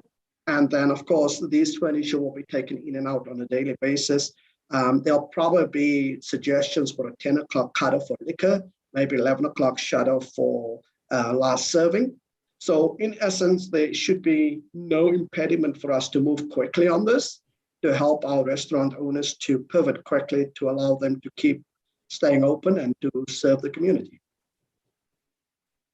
Great. Thank you, administration. Appreciate the comments. Councillor Hawes. Thank you, Mr. Chair, and I appreciate your comments there, Mr. Rousseau, in regards to the structure, for safety and everything. The only thing that comes to mind, though, is talking to business owners. All costs right now are trying to limit them, and when I look at, unfortunately, and I just saw today, and I'm no stranger to buying lumber. Lumber is extremely expensive right now, and I'm curious as to, maybe this is a conversation for the most money, maybe, but, building a temporary fence or structure to enclose these areas might also be a added expense that some business owners might find too much, to utilize this. So has that been discussed at all, of what other options might be available that maybe, especially due to it's temporary? Maybe it is a pilot, maybe it will in the future, potentially, but it's temporary. I just don't want to see added costs, to the business owners to deter them from this possibility, is only my thoughts. So if you can make any comments or thoughts on that, or what other communities might have done as opposed to what kind of structures they recommended. Thank you. Thank you, Councillor Hawes. And if you don't mind, if I could add to your question a little bit and get it answered at the same time. Sure. I understand the intent is that the outdoor dining facilities or whatever's outdoors needs to be taken down and brought in every evening. Does that include the protective structure as well, the structure that Councillor Hawes is talking about, to administration? CAO Olson? Mr. Rousseau? Thank you, CAO Olson. I'm going to defer that to Ms. Walker because she's done a bunch of work on this. And so over to you, please. Great. Thank you, Chair, and through CAO. Yes. So the first part of the question,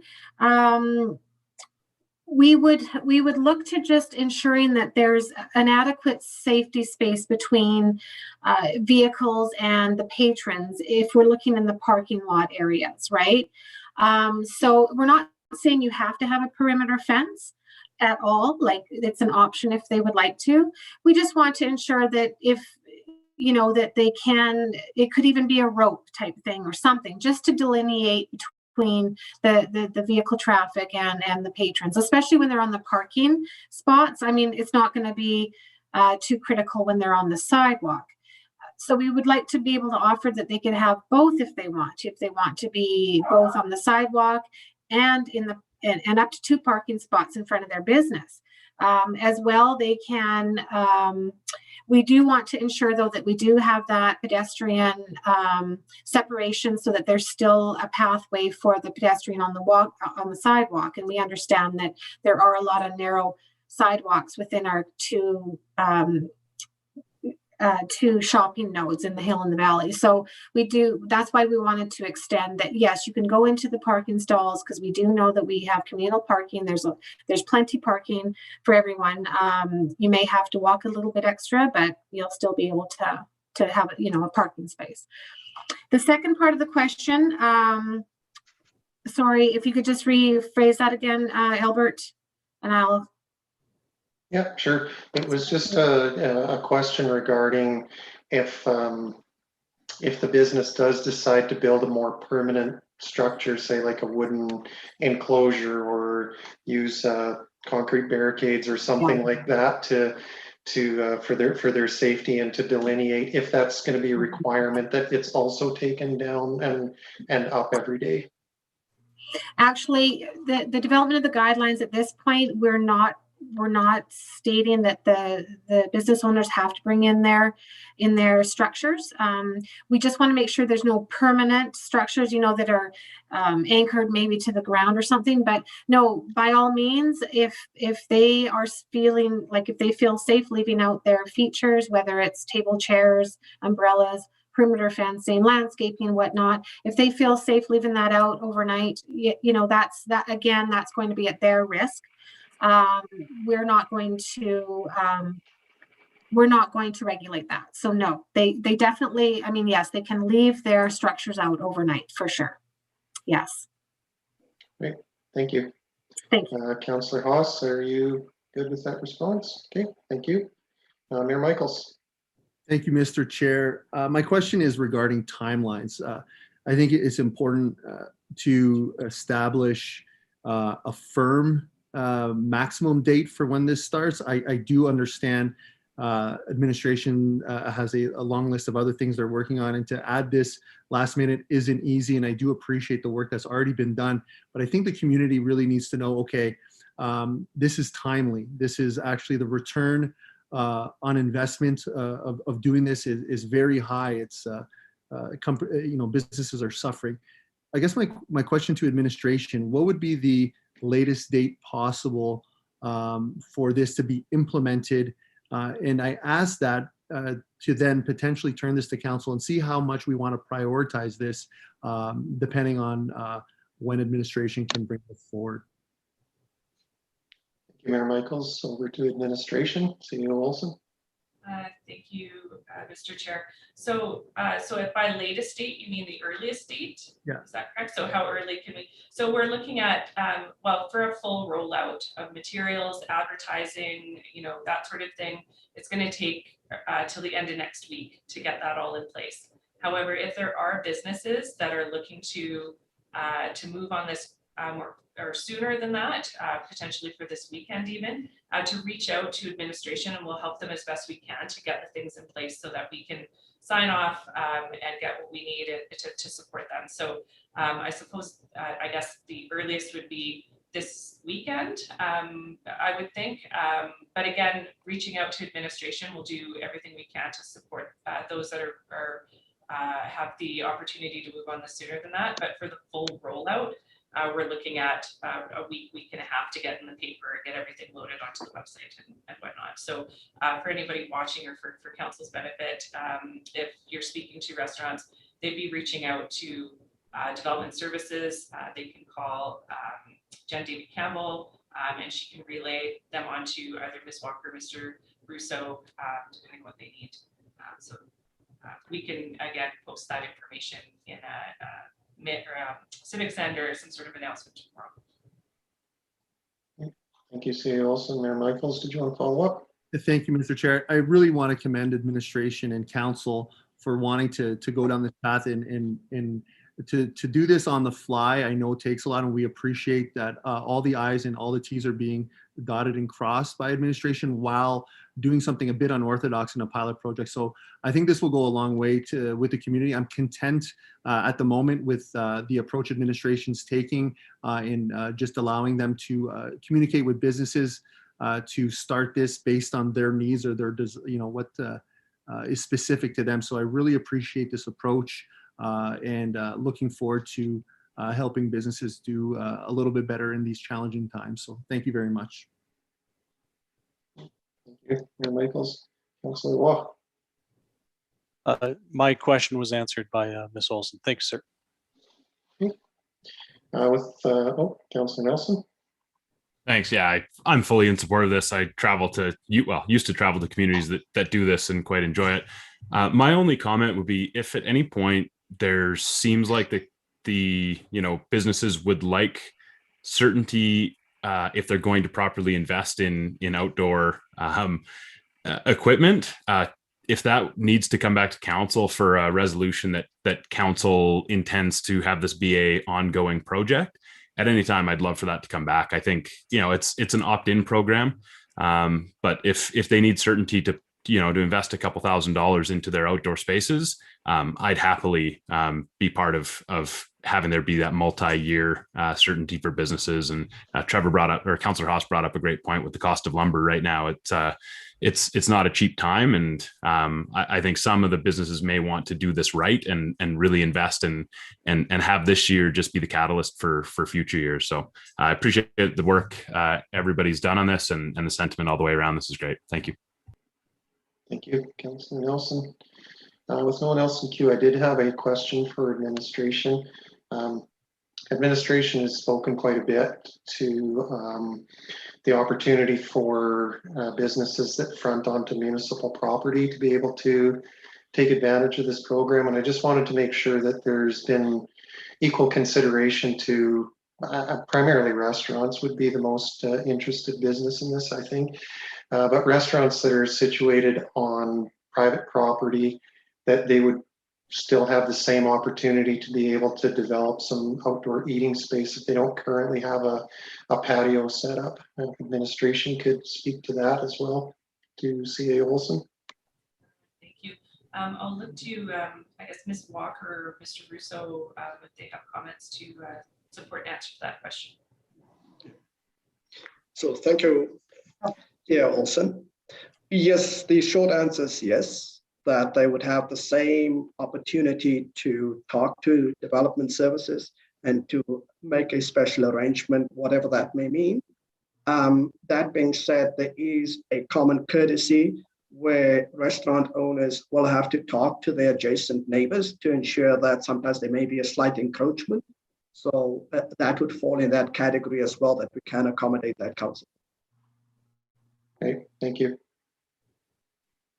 Council, is there anything further? Councillor Waugh. Thank you, Mr. Chair. One more question for admin, and I guess that's we're talking about no fees during this kind of COVID phase. If it does transition this pilot project into something a little bit more permanent, what do you envision being the process for permitting? Thank you, Councillor Waugh. To administration, CAO Olson. Yeah, Ms. Walker.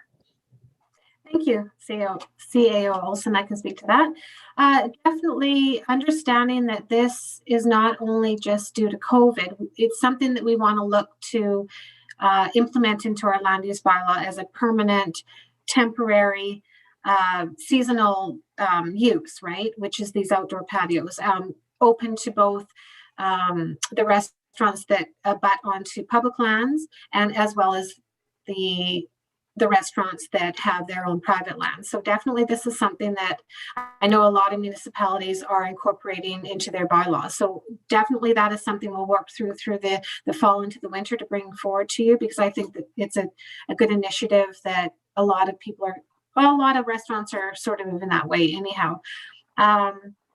And as far as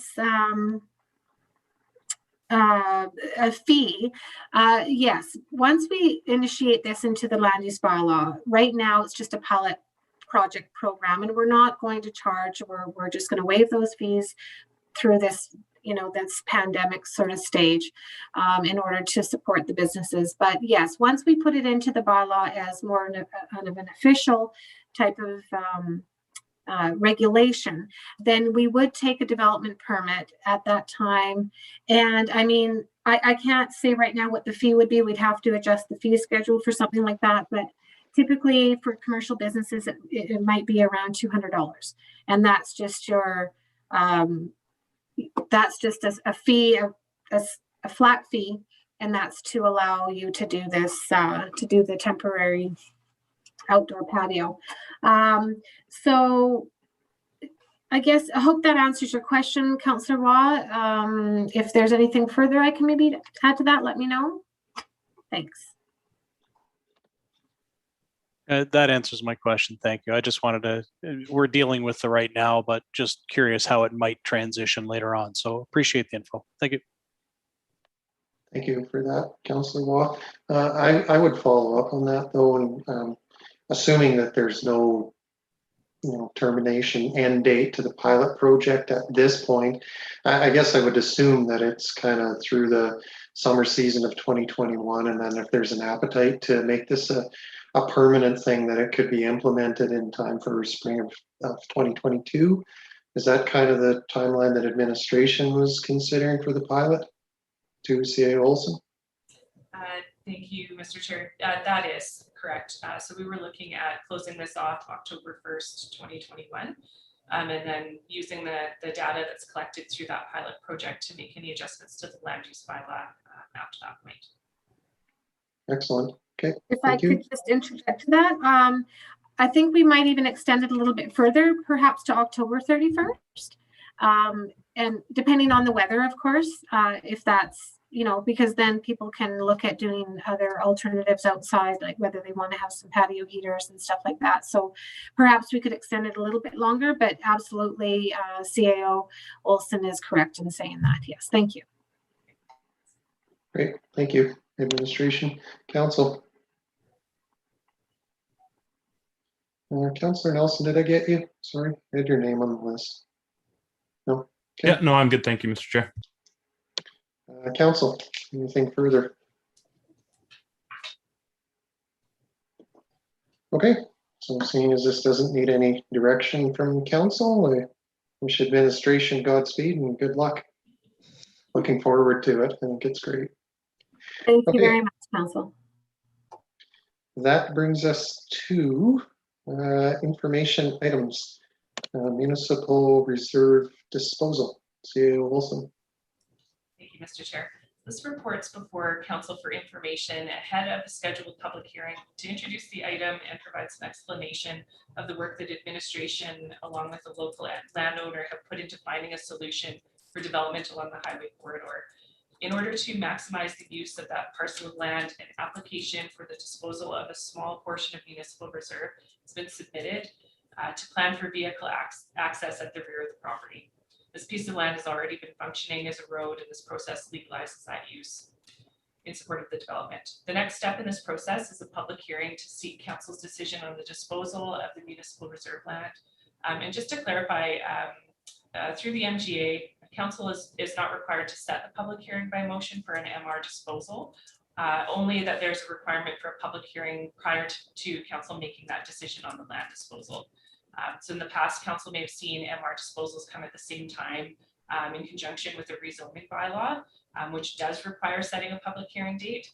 So just to clarify, this is new. I don't think we've seen it, definitely not too often, maybe not at all. And admin just wish to clarify this procedurally, that this is appropriate, and we've looked into it.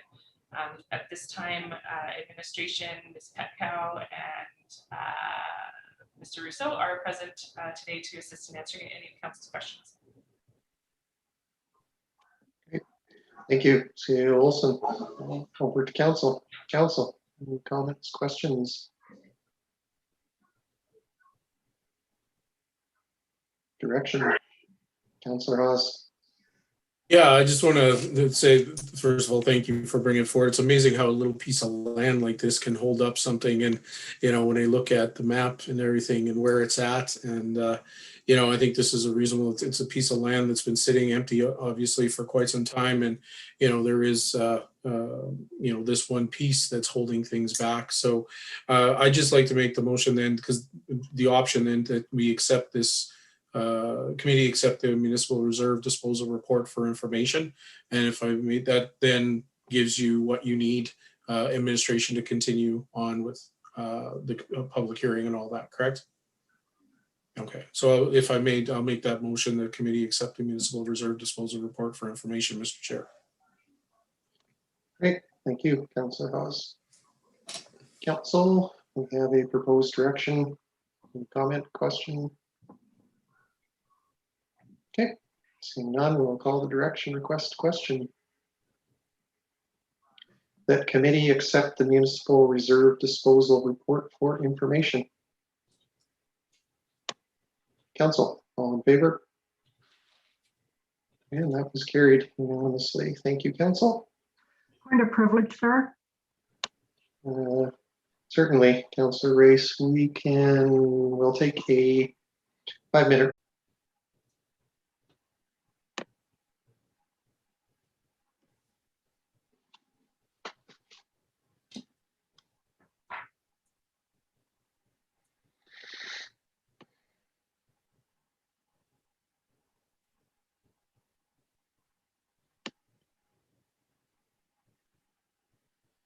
All right, welcome back, everyone. I'd like to reconvene our standing committee meeting. That brings us to our second information item for today. That's AUMA resolutions. CEO Olson. Thank you, Mr. Chair. So this information item is a reminder to council that AUMA resolutions are due by June 30th, 2021. The AUMA resolutions guide template has been included in the agenda package. And just to kind of recap, a resolution must address a topic of concern affecting municipalities on a regional or provincial level. It must be approved by the council of the sponsoring municipality and seconded by an additional municipal council. So really looking for collaboration on anything moving forward. So we brought this forward tonight for council. If there are any topics to discuss or direct administration to look into to bring back some research or options, that direction could be provided tonight with an updated report to be brought back to council at a later date. So just an opportunity for council, to check in on the AUMA resolutions and see if there's anything that administration can support. Okay, thank you, CEO Olson. Council.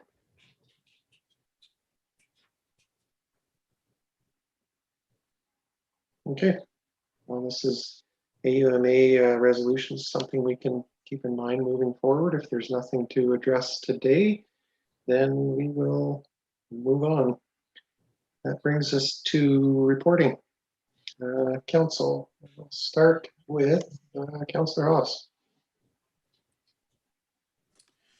Thank you. Not much to report committee-wise, but I'm looking forward to the leaders AUMA caucus is starting tomorrow.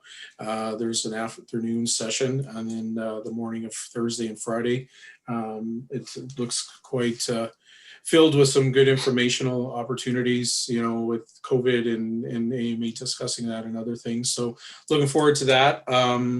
Also, hitting the ground running with the waste management contractor, starting interviews with everyone, all the members, I think starting next or the following week. And then we've already got 3 working sessions with the group set up for May and June. So they're hitting the ground running hard and looking forward to that. Other than that, I have nothing else to report. Thank you, Mr. Chair. Thank you, Councillor Haas. Councillor Race.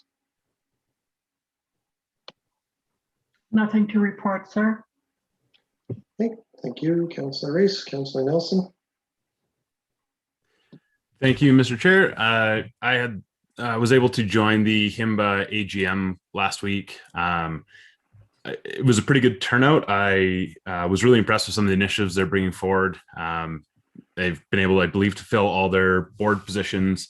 And just want to share with council that they spoke really highly of council's involvement and the role that we've played, the support both in funding and in the hours, especially around parking lots. So it was really good to see. I know we take some we take some pushback in that area of our community when it comes to Beaver Boardwalk and the bridge project. So it's nice to see that that we are able to really help move the community forward in partnership with community organizations. So it was really well done, and looking forward to their initiatives coming forward this year. The only thing I did want to share with the community is one of the big issues that HIMBA has is with people on bikes or on foot going through the trails when they are wet and muddy.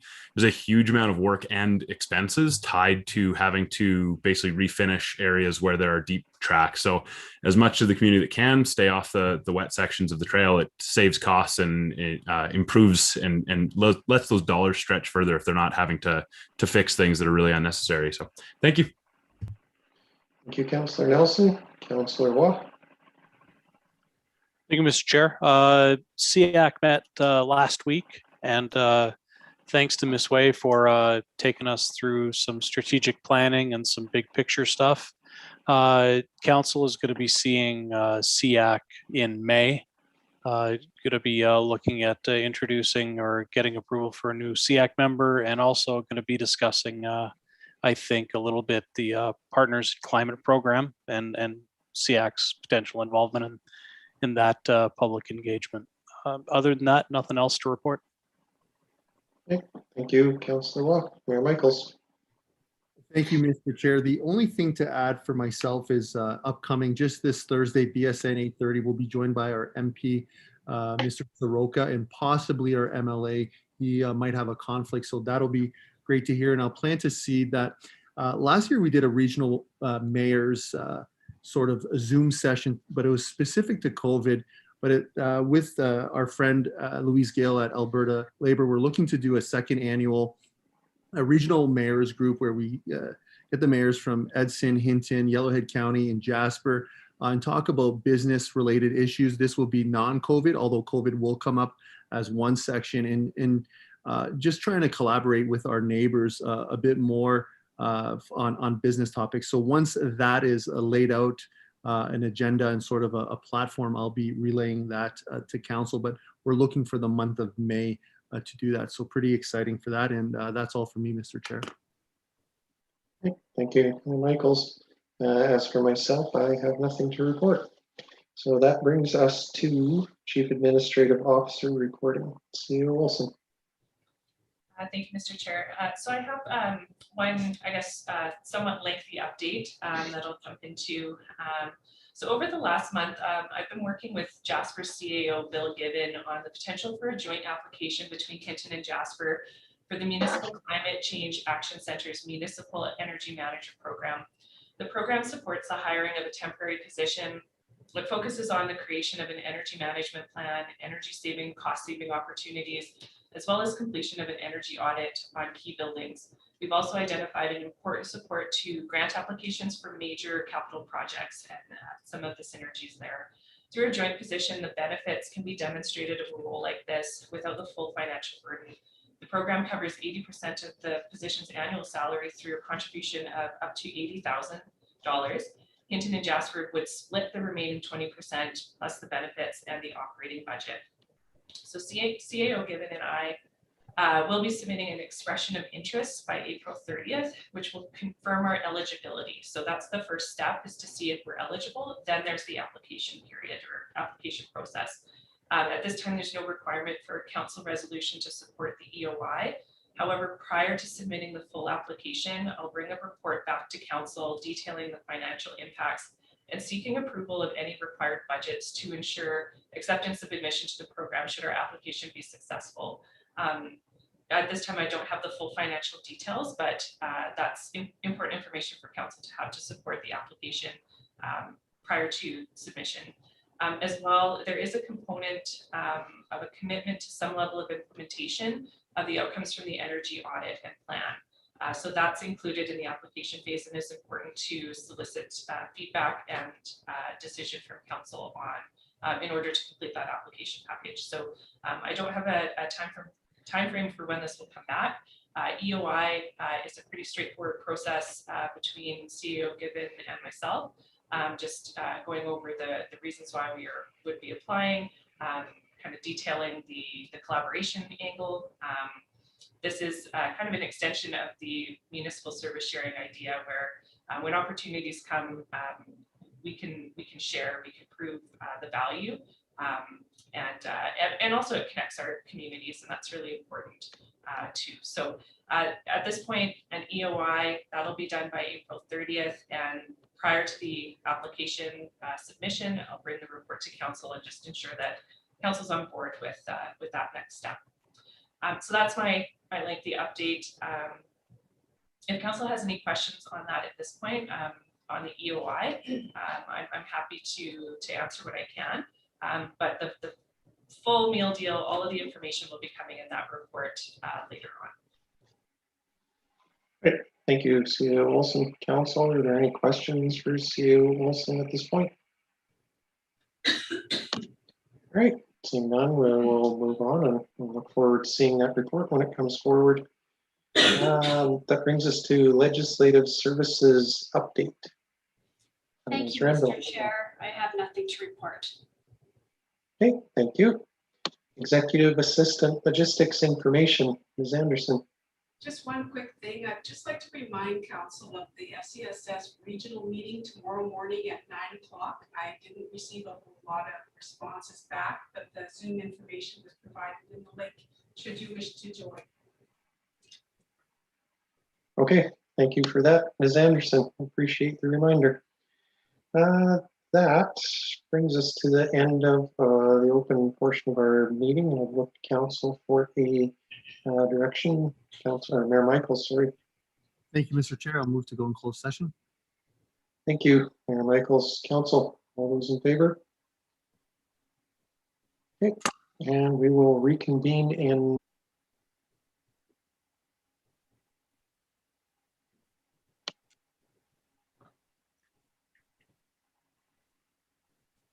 We're live.